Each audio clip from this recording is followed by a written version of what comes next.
Hey everybody. I just wanted to say thank you very much for the invite. I'm really happy to be able to be here today.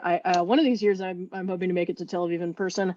Unfortunately, while I do speak a number of non-English languages, this talk will not be in Hebrew because the extent of my Hebrew is basically just being able to bless challah and candles and wine. And I think I'm going to need a few more words to explain GraphQL to everybody. Anyway, I work for Apollo GraphQL, and whenever I tell people this, people generally have one of two reactions. They're either insanely excited because they're already bought in on GraphQL, or they're wondering what on earth GraphQL is, either because they haven't heard of it, or more often because they have heard of it because it's a tech buzzword. They don't actually know what it is or what it does. So this talk is more for the second group of people. And I want to go back to the beginning and start with a really, really basic question. What is a graph? For most people, when you say graph, they think of something like this, where data is being displayed visually on labeled vertical and horizontal axes. And those kinds of graphs are cool. But the more relevant question is what a graph is in the context of GraphQL. Because when we talk about a graph in GraphQL, we're talking about a mathematical concept called graph theory, which has also been brought over into computer science. And the basic concept in computer science is that graphs are used to represent networks of communication data, organizations, computational. Okay, you all did not just come here to listen to me read you Wikipedia as you desperately fight to stay awake. So let's take a look at a couple more concrete examples of graphs. The first concrete example of a graph representing data is email. So in this diagram, there's circles that represent both the users and also the emails that those users send to each other. And the way that each of these relates to each other is represented by the lines which connect them. If you look closely, though, you'll notice that in this case, these are not lines, these are arrows. And that's because the relationship between a sender and a sender always sends to a recipient. There's only one direction things can go. And this is unsurprisingly called a directed graph. So another kind of graph you may be more familiar with is something like Facebook or LinkedIn. Each person has to agree to connect to the other person. And then once that connection is made, things can go either way between the two people. And this is called an undirected graph. And you can see that both kinds of graphs have two general things in common. They both have nodes, which are individual pieces of data, which in both of the diagrams are represented as circles, and the edges, or the relationships between the pieces of data, which were represented by the arrows in the directed graph diagram and by lines in the undirected graph diagram. And particularly for those of you who've done a lot of work with core data or other relational databases, this may sound a bit familiar. This just sounds like the entities and relationships within a core data database. And clearly there are some similarities. But does that mean a relational database is a kind of graph? Well, not quite. There's some important differences, the biggest of which is where the focus of how data is structured lies. In a relational database, the focus is on the nodes and relationships are kind of secondary. And this is something that core data actually abstracts away for you, but you can see it if you compare the entities, which in this little sample are a launch, a mission, a rocket, and a user, with the underlying SQLite database created by core data. You can see those four entities get their own tables in the database, but there's a fourth table before you start getting to the Z underscore metadata tables, the passengers table. And if you look back at the core data diagram to try and find out where passengers come from, you can see that passengers is one of the sides of the only many-to-many relationship in this model. While core data itself is capable of glossing this over, relational databases are focused only on single relationships, not many-to-many relationships, and certainly not traversing relationships over and over. This is instead what graphs are focused on. How is the data that you have related to other data that you already have? How can you traverse that data to find the data that you want? For example, if you have a social graph where each person has information about various relationship edges to person nodes, you can do things like request the user's father's best friend's oldest child's middle name. So how do we find out about those relationships? What are the nodes available to you and the edges you can follow in the graph? The answer is, big surprise, GraphQL. And the QL there, similarly to SQL, stands for query language. It's a way to ask the graph about what it's got. So now that you know what GraphQL is, you may be wondering, how do I actually use this thing? How do I find out what to query and how do I query it? And I'm going to be giving some examples using Apollo's sample server, which is the result of our full stack tutorial, and which gives information about various SpaceX launches and allows you to pretend to book a trip on one of them. And after the last year and a half, I'm sure that sounds like a really attractive vacation option to a lot more people than it did before. Anyway, the first thing to understand is how GraphQL tells you what you can ask for, and that's through the schema.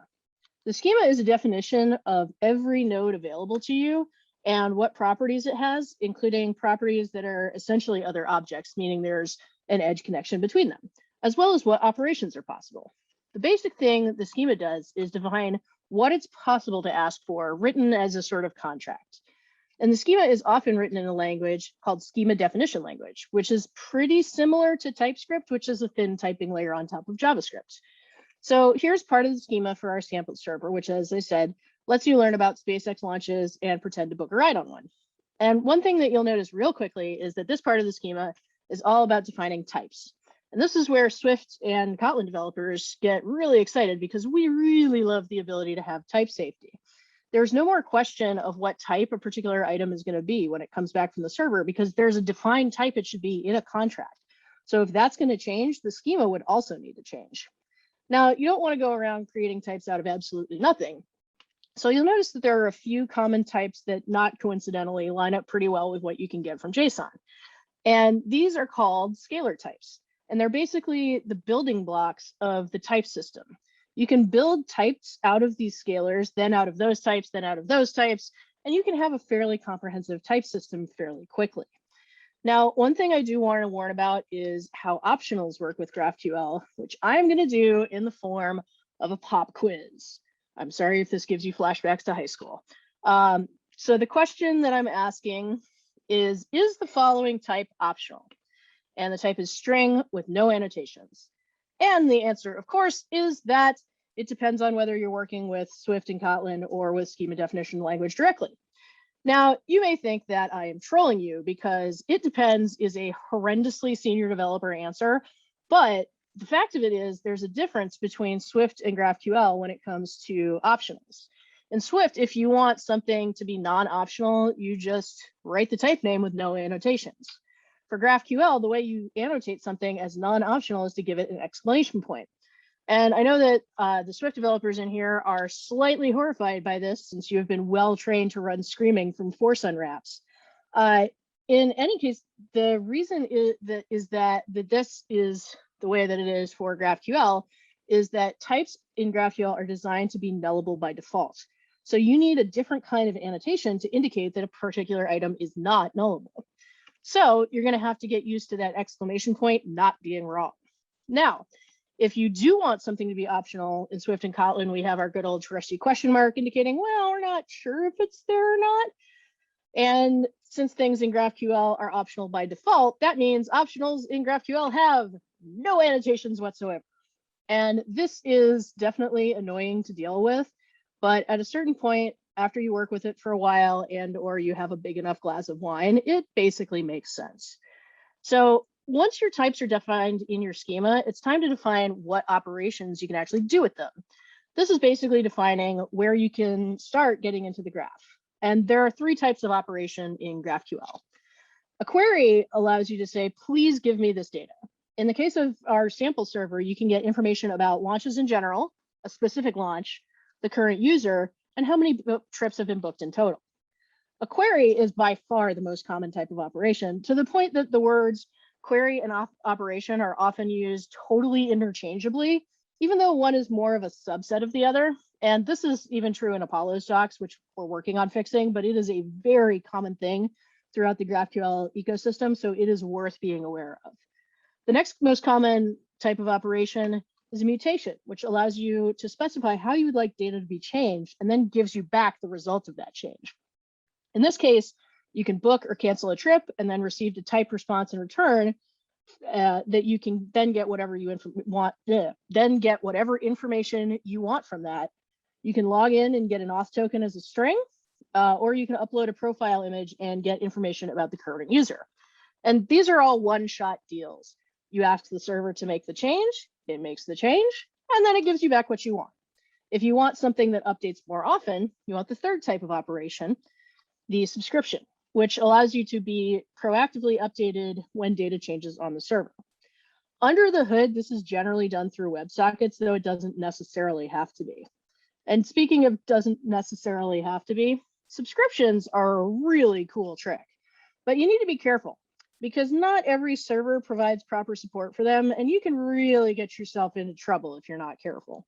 So now that you know from the schema how things are related to each other and what you can ask your server for, it's time to actually learn how to ask for it.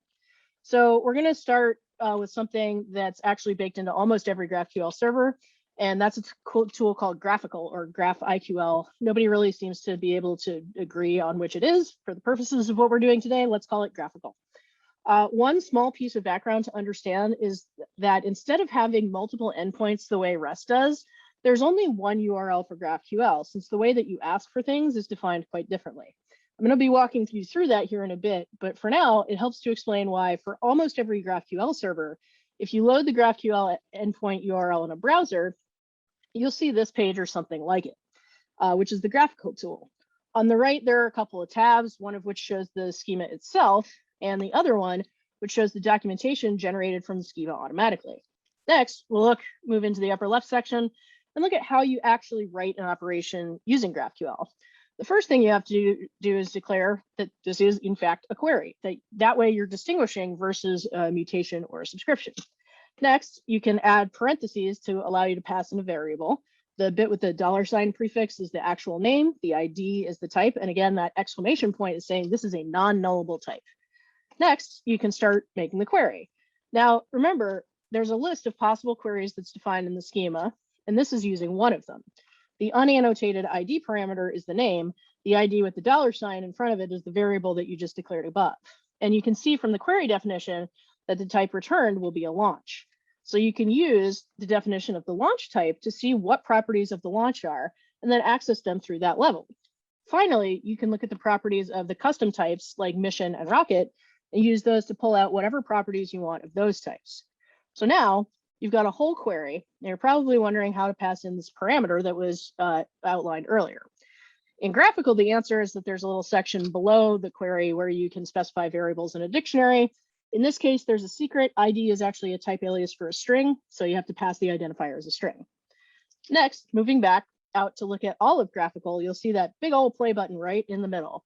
And now that you've got a written operation along with the parameter that you're passing in, you can just smash that bad boy to actually run the query, and you will see the result pop up in the right-hand panel.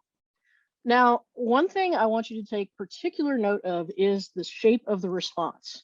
The JSON that's returned matches the shape of the query absolutely identically, along with the names of the properties in JSON. By creating a query in a certain shape with the field names prescribed by the schema, you can know exactly what your response is going to look like. Now, I want to take a really brief detour here to ask, how would a REST endpoint do this? Because this is one of the major things that drew me to GraphQL in the first place. And I want to compare the way you can do this with GraphQL to this REST endpoint from the open source RSpaceX API that allows you to get data about a specific launch. Now, when you call a get on that endpoint, you get literally everything you could possibly ever want to know about the launch. I had to zoom GitHub way out to even be able to get a screenshot of this response JSON.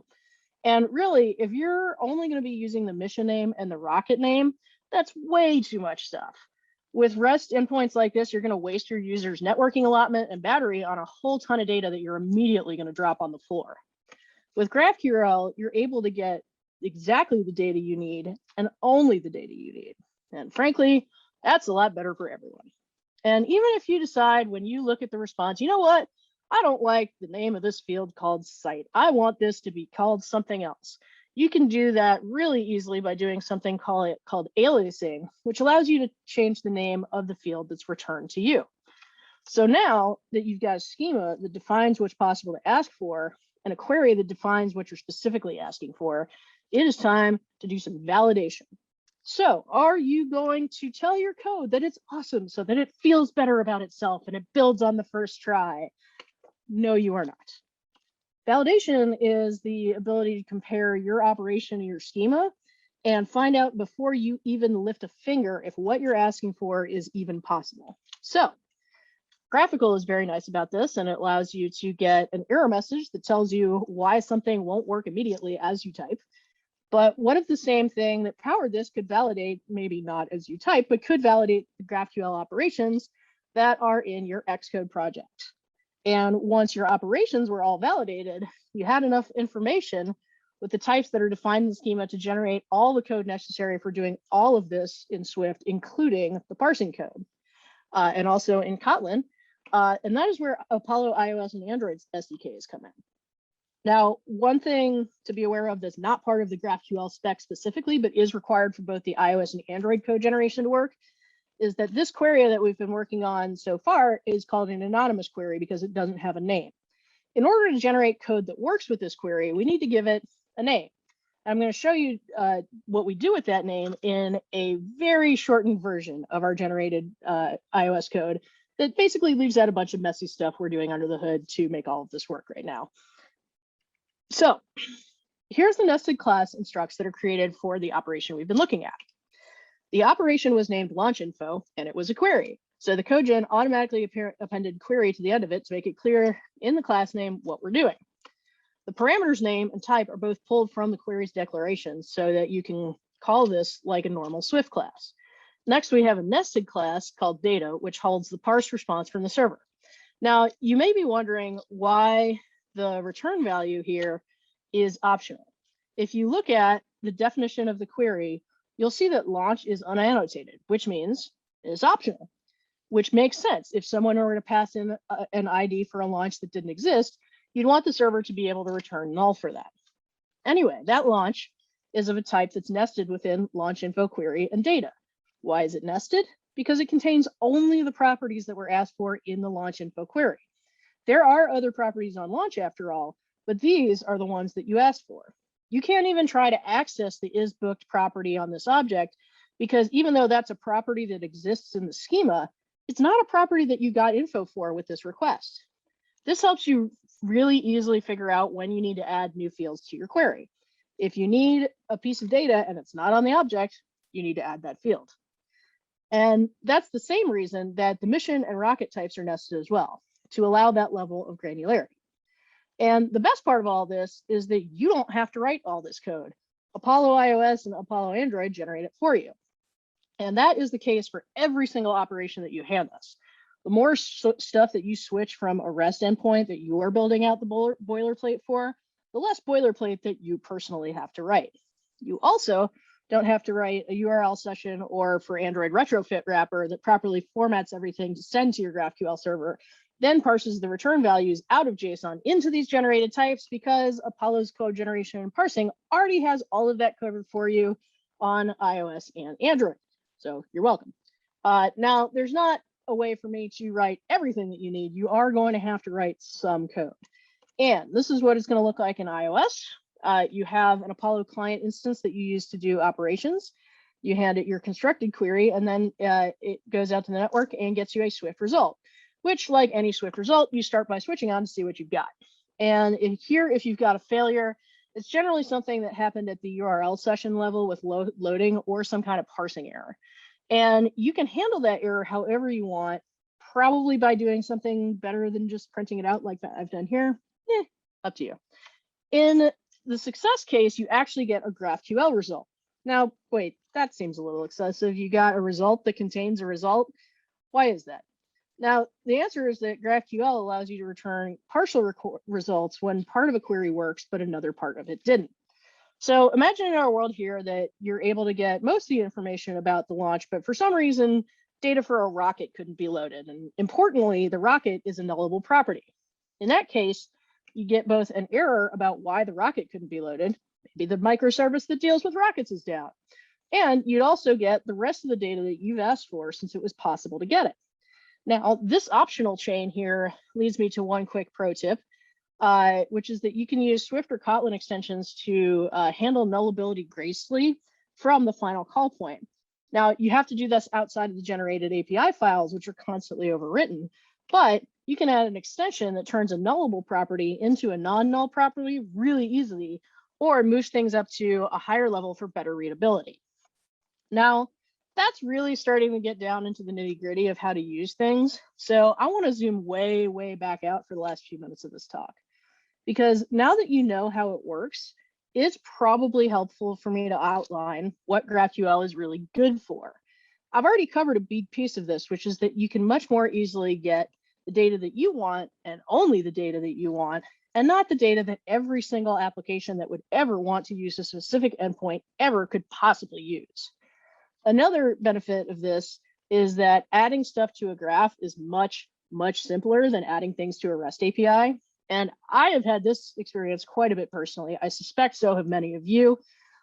There's a field that's publicly available on one endpoint, but I need to access it on a second endpoint. So I say, okay, can we add this field that's on endpoint A to endpoint B? And the backend team says, sure, we'll put that in the backlog. And then there's some kind of site emergency, and the project manager prioritizes a new feature that the CEO wants, and it takes a month or two just to add a piece of data that's already available in public to a different endpoint. With GraphQL, anything that's available in the schema can be accessed by the relationships in the graph. Now, remember this example? The graph here only has to know that a person can have a middle name and that each of these relationships are possible. And you also have a way to tell which of these relationships are optional and which ones are not. Adding something to the schema means it's available everywhere in the graph you can traverse to it, given the relationships between the pieces of data. So those are some pretty compelling pros. Let's talk about a few of the known cons, because GraphQL is a very sweet hammer, but not every problem is a nail. And it doesn't mean that the GraphQL community has not tried to turn the problem into a nail, which is the case with uploading files. Because GraphQL is designed to send much smaller bits of data around, the community came together with a standard that has a specially named type that allows you to create a multi-part form request to upload a file along with a mutation that can replace various temporarily null parameters with the uploaded file on the server at runtime. The problem, as with all mad science, is that while this is technically possible, it's really a stretch to say that the uploading itself should be part of the graph. And it is super, super error prone. A much, much better way to handle uploads in GraphQL is to continue to use whatever method you're already using to upload files, whether it's a REST call or just using something like the AWS SDK to upload to a specific bucket. And whatever you're doing should return the URL of where the uploaded file will live. Once you have that, you can send that to your graph as a string much, much more easily. You will have way, way fewer problems in your life. Another thing that's not a huge advantage of GraphQL is working with highly optimized queries. This is when your backend has just tuned the hell out of everything, removed every unnecessary field, shaved every millisecond off the database call that they possibly can. In that case, REST can be faster. Now, there is a lot of tooling around GraphQL, including a whole bunch made by Apollo that's both free and paid, that helps you figure out where bottlenecks are in the actual requests that are being made and executed here. But while you can use that to find bottlenecks, you can't completely eliminate them and still have the kind of flexibility to allow people to request whatever they want. This is absolutely a trade-off, but is one that's worth being aware of. Speaking of trade-offs, while adding stuff is way easier with GraphQL, it's much harder to remove things completely. Because while the ability to easily add things to the schema and the availability of anything in the schema to anything querying it mean that versioning isn't necessary, it also means that versioning isn't really meant to be done with GraphQL. So how do you remove things? Because there may be clients that are relying on fields that are in the schema that can't be changed. You always have to start by deprecating fields in the schema before removing them. And while both iOS and Android SDKs from Apollo take that deprecation annotation from the schema and add a Swift or a KOTLIN warning for you when you try when you're using a deprecated field and it wants you to stop doing that, they can't actually force you to stop. Your server team still has to look at actual usage after something's been deprecated and wait until nobody is actually asking for that field before actually removing that field. The good news is that this is much safer for clients. The bad news is that just removing something becomes a whole procedure.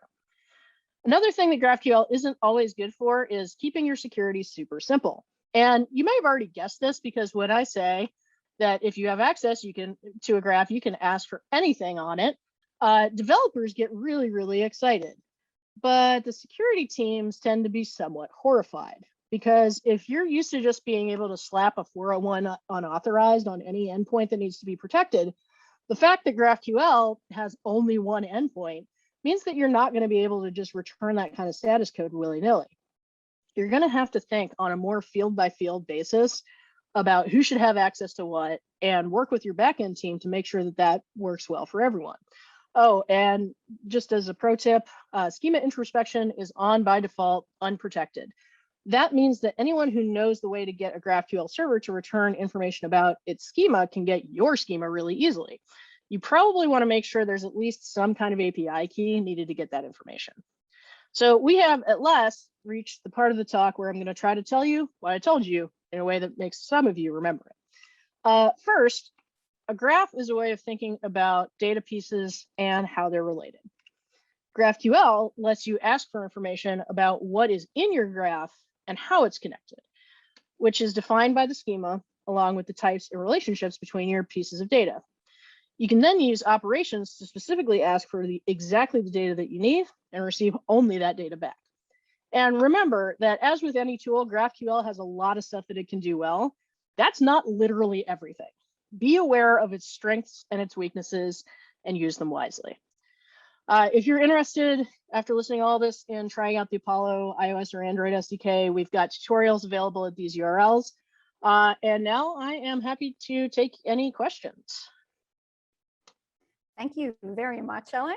We do have a few questions in the chat. We have two questions from Matan. The first question is, does the concept of an API gateway exist with GraphQL?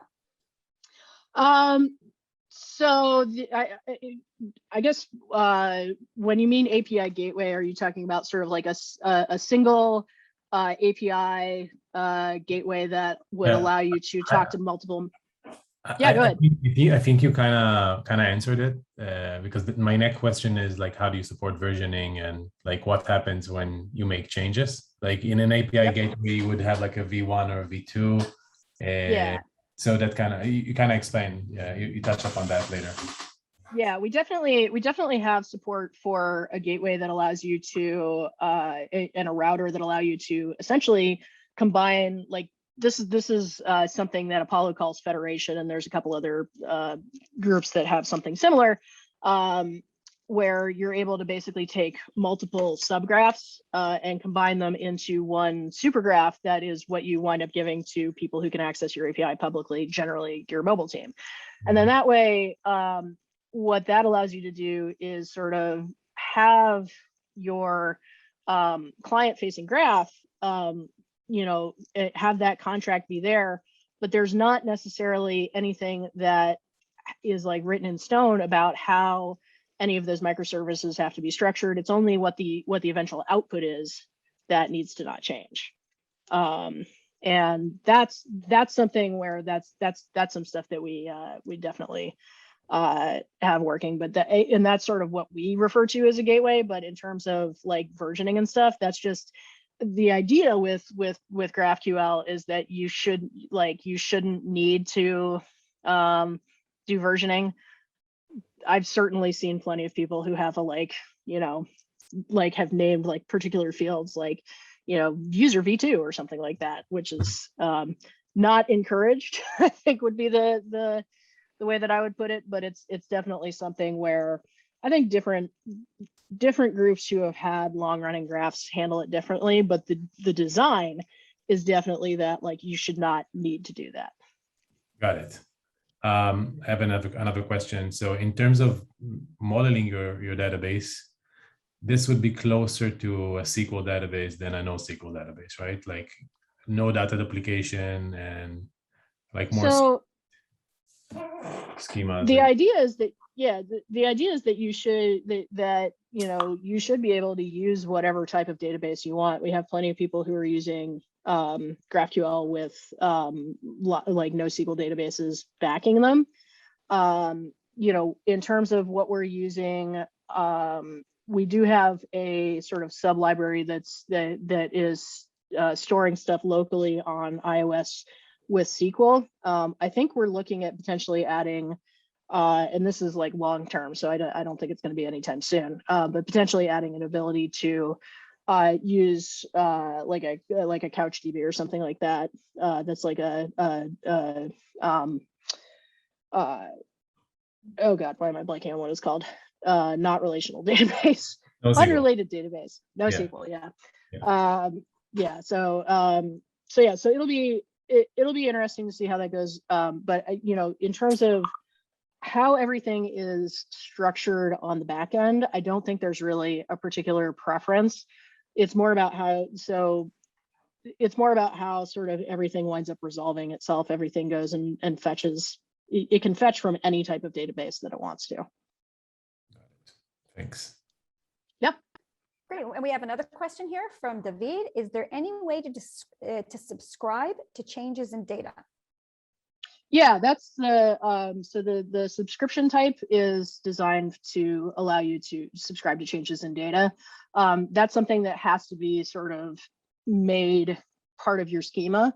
It's not something where you can just like arbitrarily subscribe to like, tell me if anything on the back end changes, because that would be spectacularly inefficient.